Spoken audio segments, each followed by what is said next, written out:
तुम्हाला मिळालेली सत्ता, धन, दौलत तुम्हाला सर्वदृष्ट्या बदल करण्यास भाग पाडते. अगदीच बोलीभाषा ते वस्त्र अलंकार, गाडीपर्यंत या सर्वांमुळे तुम्ही एक वेगळे, सर्वांपेक्षा श्रेष्ठ असल्याचा भास तुम्हाला होतो.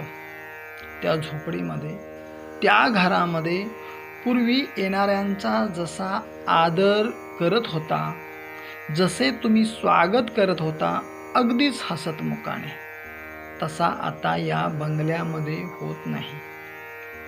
ती व्यक्ती समोर आली तरी तुम्हाला काहीही फरक पडत नाही.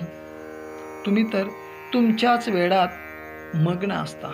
म्हणजे त्यांच्या येण्याने तुम्हाला पूर्वी आनंद मिळायचा, तो आता मिळत नाही. रस्त्याने चालताना कोणी भेटल्यास समोर येणाऱ्यांकडे तुम्ही पाहतही नाही किंवा त्यांच्या बोलण्याकडे पूर्णपणे दुर्लक्ष करता. पूर्वी त्यांना पाहून स्मितहास्य करत होता, सध्या तेही होत नाही. म्हणजे तुमच्या हसण्याच्या, आनंदाच्या वाटाच तुम्ही बंद केल्या आहात, करून घेत आहात तुम्ही स्वतः. जय श्री कृष्ण.